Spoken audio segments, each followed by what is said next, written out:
여러분들은 누군가의 연약함을 볼 때 어떻게 하십니까?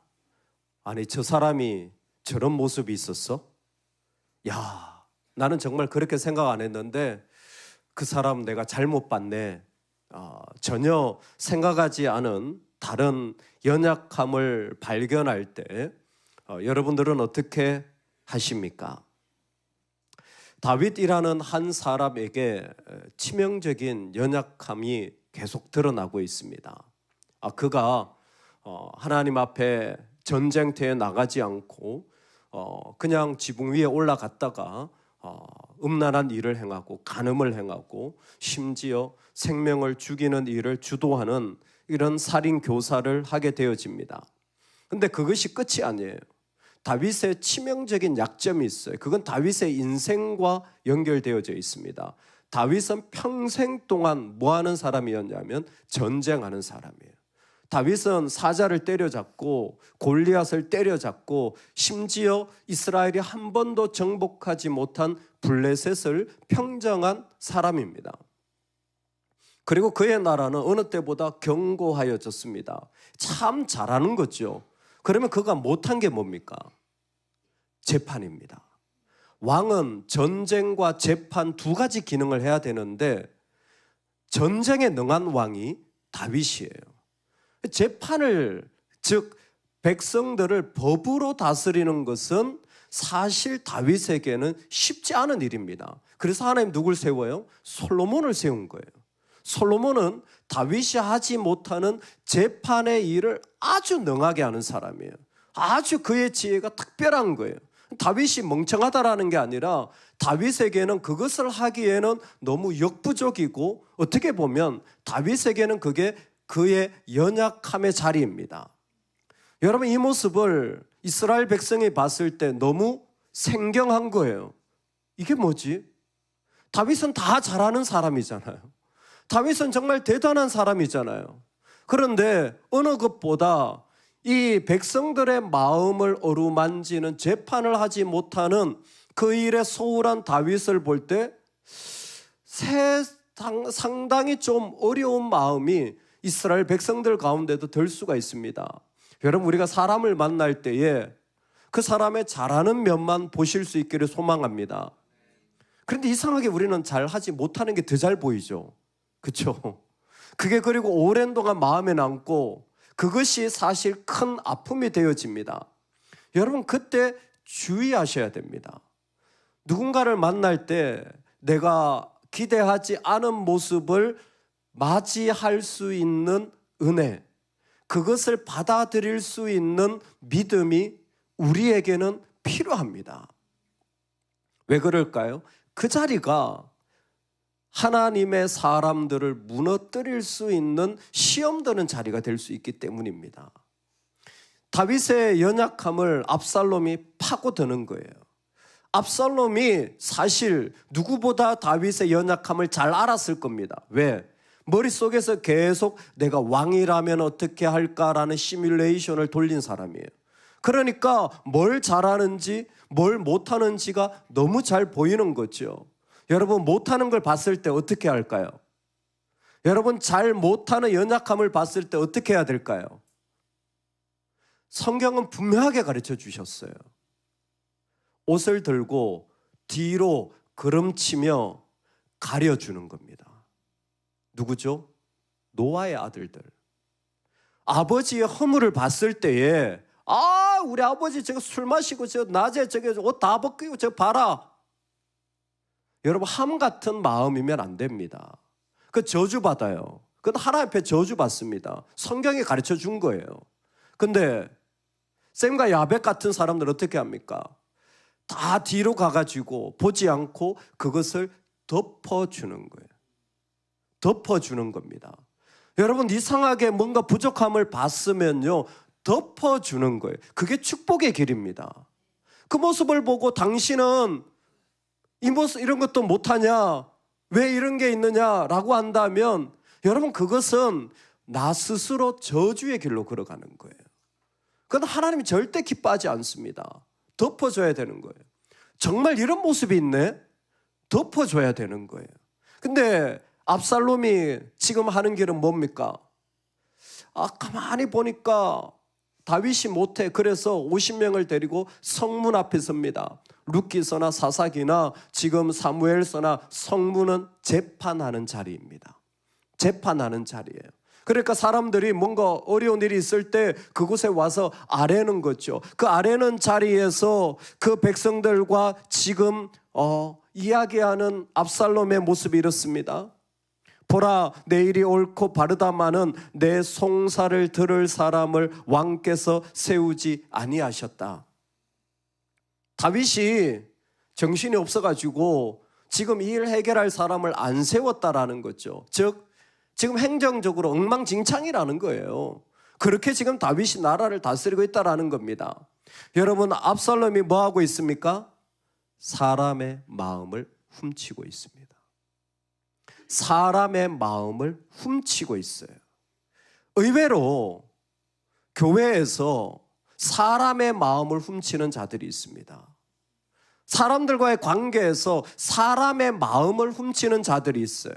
그 사람들은 그 안에 그 사람의 다른 사람의 어떤 연약함을 감추는, 덮어주는 것이 아니라 오히려 누구도 그 일을 하지 못하고 있다고 그것을 더 확장시켜 말하는 사람들이에요.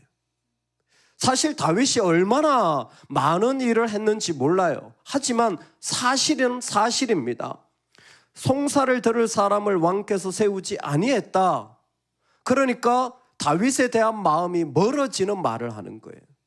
여러분, 그런 사람들을 주의해야 합니다. 교회 안에도 여우와 같은 자들이 하나님에게서, 목사님에게서, 성도에게서 마음이 멀어지는 말을 하는 사람들이 있어요. 여러분, 그 일의 목적은 하나입니다. 자기 편을 만들려고 하는 거예요. 그게 내 사람이 필요한 거예요. 내가 이 땅에서 재판관이 되고 누구든지 송사나 재판할 일이 내게로 오는 자에게 내가 정의 베풀기를 원하노라. 내가 해줄게. 심지어 압살롬 어떻게 하냐면 그 앞에 와서 엎드리는 자를 붙잡고 입을 맞추어 줍니다. 놀랍죠? 황태자가 나를 붙잡고 그 엎드리는 것을 일으켜가지고 안아줬는데 집에 가서 뭐라고 하겠습니까? 야, 다윗은 코빼기도 안 보였는데 압살롬은 나를 안아주더라. 내가 위로가 되더라. 여러분, 인간이요, 다 위로받습니다. 다 좋아요. 근데 자기도 모르게 우리가 악한 게 뭐냐면 내 마음이 훔쳐지고 있는 걸 몰라요. 다윗은 사실 이 자리를 알지도 못했을 겁니다. 아마 이런 말이 오고 가고 이런 모임이 있는지도 몰랐을 거예요. 근데 사람들은 모여서 이와 같은 말들을 나누며 하나님의 사람이나 모습을 그것도 못하고 저것도 문제고 그런 모임들이 있어요. 여러분, 절대 그곳에 가지 마세요. 그건 지옥불이에요. 그건 지옥불 모아놓은 거예요. 절대 그 자리에 앉아있지도 마세요. 밥도 먹지 마세요. 빨리 일어나 나오는 것밖에는 방법이 없습니다. 사람의 마음을 훔친다고 하나님이 말씀하시는 거예요. 이스라엘 사람의 마음을 압살롬이 훔치니라. 이건 도적질이고 악한 일이라는 거예요. 여러분, 얼마나 이 일들이 이 가운데 많이 일어나는지 모릅니다.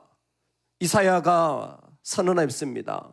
이스라엘 백성에게 정말 그 하나님의 메시지가 전해져야 되는데 백성들이 뭐라고 말하냐면 우리에게 바른 말을 하지 마라, 부드러운 말을 하라, 거짓된 것을 보이라. 사람의 마음을 훔치려면 바른 말 하면 안 되는 거예요. 거기에 듣기 좋은 말, 그 사람들이 들으려고 하는 말들을 해줘야 되는 거예요. 그러면 그들과 같이 있을 수 있는 거예요. 여러분, 놀라운 부분은 이 부분입니다. 압살롬이 사람들의 마음을 훔쳐요. 그런데 다윗도 그랬습니다. 기억나십니까? 사울은 천천히요, 다윗은 만만이라고 했습니다. 다윗도 사람들의 마음을 어마어마하게 얻었습니다. 사실 압살롬 정도가 아니라 애들까지 노래할 정도로 다윗은 사람의 마음을 완전히 얻은 사람이에요. 그러면 다윗과 압살롬의 차이는 무엇입니까? 다윗은 사람들의 마음을 얻었음에도 불구하고 사울에게 충성합니다. 그러니까 핵심은 마음을 얻느냐, 그 안에 누구에게 충성하고 있느냐. 압살롬이 그렇게 재판을 하며 사람의 마음을 얻는 것 그 자체는 참 좋은 행동일 수도 있습니다. 언제? 다윗에게 충성할 때. 그런데 마음을 훔치는 자들은 다윗에게 충성하는 게 없어요. 제 자리 만드느라고, 자기 이유를 만드느라고 이 충성이 없는 거예요. 다윗은 사울에게 충성할 뿐만이 아니라 사울이 하나님의 기름 부음 받은 자라고 선포까지 하게 됩니다. 그러므로 나는 그에게 칼을 댈 수도 없다. 하나님이 충성스러운 사람에게 하나님의 나라를 맡기시는 거예요. 하나님이 사람의 마음을 얻는 사람한테 맡기는 게 아니라 하나님이 충성스러운 사람에게 하나님의 나라와 그 축복을 맡겨가시는 거예요. 다윗과 압살롬의 이야기 속에서 우리는 너무나 중요한 한 가지를 알게 되어집니다. 이때에 백성들이 4년 동안 압살롬의 이런 행위를 통하여서 점점 압살롬을 따르기 시작했다라는 것입니다. 이런 일을 한 뒤에 압살롬은 다윗에게 갑니다. 내가 서원한 것이 있었습니다. 거술 땅에서부터 예루살렘에 돌아오기 전까지 내가 마음에 품은 것이 있는데 그 일을 하게 해주세요. 그래서 제가 헤브론에 가기를 원합니다. 당연히 다윗은 예배로만 생각을 했습니다. 그러나 압살롬은 이미 거술 땅에 있을 때부터 다윗이 마음에 들지 않았고 결국 그 사람을 몰아내야 되겠다라는 행동을 지금 하고 있는 겁니다. 여러분, 아주 무서운 일들이 일어나고 있죠. 예배의 행위, 종교의 행위 속에 자신의 무서운 마음들이 그대로 심어져서 흘러가고 있습니다. 다윗은 그것도 모르고 평안히 가라라는 축복까지 하지만 그 안에는 사실 예배를 가장한 이 압살롬의 무서운 야욕이 숨어져 있는 것입니다. 오늘 우리에게 중요한 한 가지는 예배의 가치를 반드시 지켜나가야 합니다. 여러분, 예배의 가치, 하나님의 가치는 이 세상의 이유에 이용되어져서는 안 됩니다. 헤브론으로 간다라는 것은 누가 봐도 하나님 앞에 예배하는, 하나님 앞에 서원을 지키는 자리였고 평안히 가라는 것은 축복의 문구입니다. 그런데 예배의 자리가 그 사람의 아젠다로 이용되어지면 그것보다 더 무서운 사람의 마음을 훔치는 길이 없습니다. 미가서에 우두머리들은 뇌물을 위하여 재판하며 제사장은 싹을 위하여 교훈하며 선지자는 돈을 위하여 점을 치면서도 타락이 일어나면 이제는 예배조차도 이용되어지게 됩니다. 어디에서? 우리 회중 가운데. 내 비위를 거스리는 것은 견디지 못합니다. 내 마음에 안 드는 메시지는 싫습니다. 여러분, 그게 우리 안에 일어나는 현상이에요. 예배의 가치가 무너지기 시작하는 겁니다. 우리 안에 일어나는 이와 같은 일들은 이 시대에도 똑같이 일어나고 있습니다. 국민일보에 난 기사를 읽는데 저는 제 눈을 정말 의심할 정도의 제목이었습니다. 차별금지법을 반대하는 게 이 시대 선교의 길이고 교회 부흥의 길이다. 그래서 이것을 반대하는 일들에 나오지 않는 목회자들은 회개해야 된다. 저는 너무 충격을 받는 시대 속에 있다고 생각합니다. 차별금지법이라는 거 아시죠? 말도 제대로 안 돼. 감지법. 차별금지법은 뭐냐면 사실 그 사람의 성적 기호에 대하여 반대하지 말라는 내용이에요. 그 안에 보면 사실 좋지 않은 조항이 점점 추가되고 있습니다. 만약 그런 것을 말한다면 법적인 처벌까지 내릴 수 있다는 것이 국회에 올라가고 있어요. 절대적으로 성경적인 가치에 위배되는 부분이 있습니다. 특히 동성애 부분은 확실하게 성경의 가치와 반대되어집니다. 이건 우리 분명히 알아야 돼요. 그리고 계속해서 가르쳐야 됩니다. 하나님은 남자와 여자를 창조하셨어요. 그 외에는 없습니다. 그건 자신의 기호예요. 그런데 우리에게 있어서 우리나라에서 일어나는 일은 그 성경적 가치를 반대함에 있어서 혐오예요. 동성애자들은 완전히 인간 쓰레기들이야. 여러분, 그렇게 혐오로 나가면 안 돼요. 그들은 주님 앞에 돌아와야 할 죄인일 뿐이에요. 여러분, 죄 지은 사람을 혐오하기 시작하면 기독교는 무너집니다. 기독교인은 죄인을 혐오하도록 훈련받은 게 아니라 죄인을 주님 앞에 돌아오도록 부름받은 사람들이잖아요. 근데 우리는 지금 혐오하고 있어요. 제가 묻습니다. 그렇게 동성애를 반대하는데 동성애자 만나보셨냐? 동성애자를 동성애에서 떠나게 하는 치료를 해보셨냐? 그런 일이 일어나고 있느냐? 우리가 해야 될 일은 그거 아닙니까? 동성애를 반대한다고 데모를 할 게 아니라 동성애자를 만나서 회복시켜서 주님 앞에 돌아오게 해야죠. 오늘 일어나는 일들을 보며 우리가 지켜야 할 것은 성경의 가치인데 그게 선교와 부흥의 도구가 되었다면 그건 선교도 부흥도 아니에요. 그건 기독교도 아닙니다.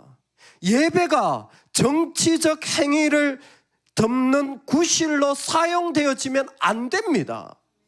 예배는 오로지 주님이어야 해요.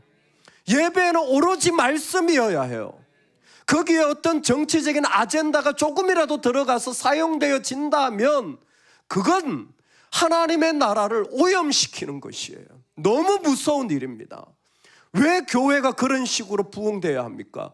왜 선교가 그런 식으로 이루어져야 합니까? 아닙니다. 하나님의 말씀만 우리의 유일한 길이어야 하는데 놀랍게도 우리는 하나님의 말씀을 듣는 것이 힘들어요. 그러니까 우리가 마음을 내주는 겁니다. 압살롬이 어떻게 마음을 훔칠 수 있는지 아세요? 사람들이 마음을 내어준 거예요. 하나님 그것도 보고 계시는 거예요. 이스라엘 백성들이 압살롬에게 마음을 내어주고 있는 거예요. 예배가 도구화되어지고 이미 거기에 스스로 듣기 싫은 말들에 대하여 폄하하며 모여있는 그 모습을 하나님은 알고 계시는 거예요. 그런데 그 속에 그 마음을 내어주는 모습을 하나님은 오늘 우리에게 말씀해 주고 계시는 거예요. 너희들이 그러진 않니? 비위를 맞춰주는 메시지를 듣고 싶어하는 시대입니다. 여러분, 우리가 그냥 말씀을 들을 수 있어야 돼요. 그냥 그 말씀을 말씀으로 듣고 하나님 앞에 나아갈 수 있어야 돼요. 여러분, 이 믿음이 있기를 소망합니다. 마음을 훔치는 일에 있어서 결정적인 사람은 아히도벨입니다. 200명이 같이 가요. 사실 이 사람들은 왕자가 가자고 하니까 사실 초대된 손님들이에요. 근데 갑자기 헤브론에서 이 압살롬이 준비해가지고 헤브론에서 압살롬이 왕이 되었다라고 선포해버립니다. 밥 먹으러 갔다가 이게 갑자기 그 자리가 이 반란의 자리가 돼버린 거예요. 이 사람들은 지금 당황스러울 수밖에 없는 게 여기에서 야 네가 왕이 아니야 그러면 자기는 죽는 거고 그 자리에 가만히 앉아있자니 반란에 동참하게 된 거예요.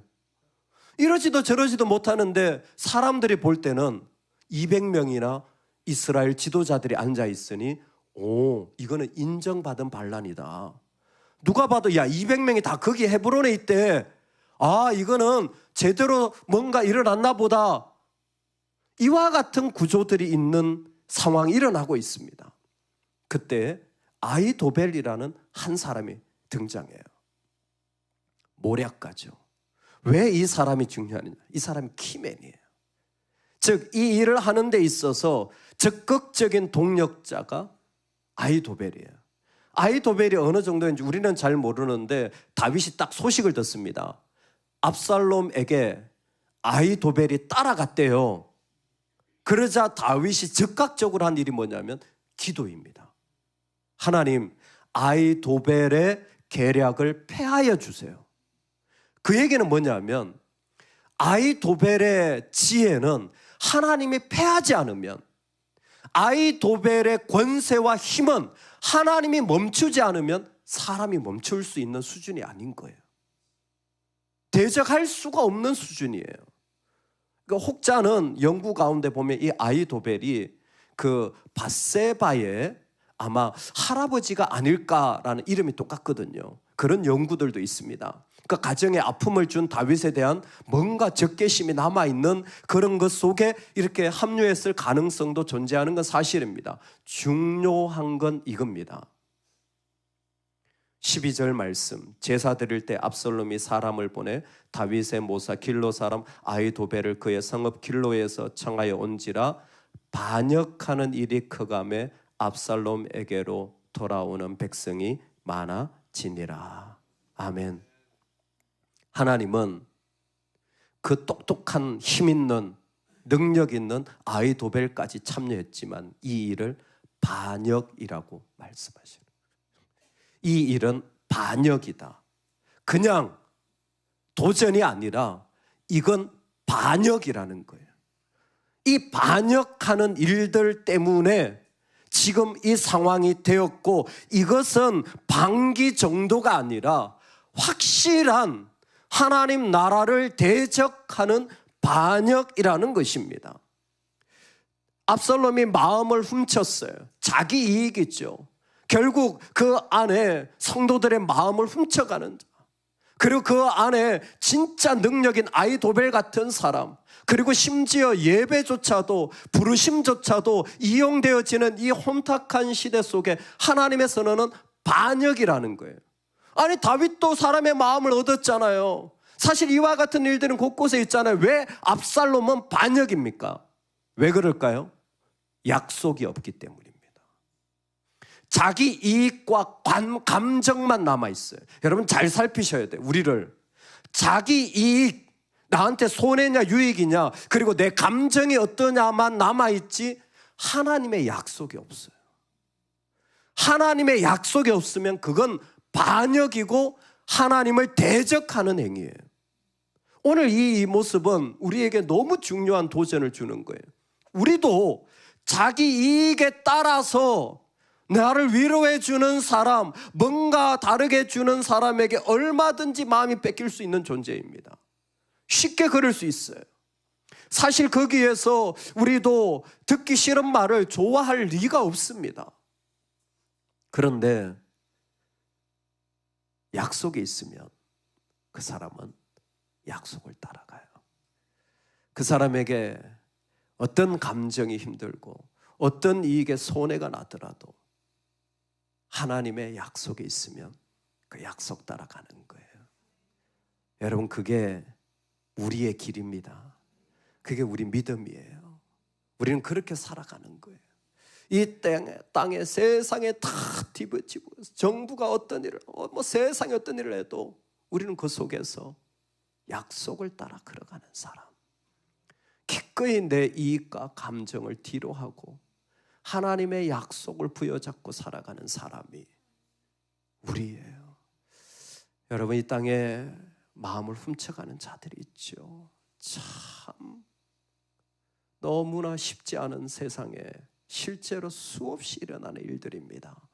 그 속에 저와 여러분만큼은 다윗의 길로 걸어가는 은혜가 있기를 축원합니다. 아멘.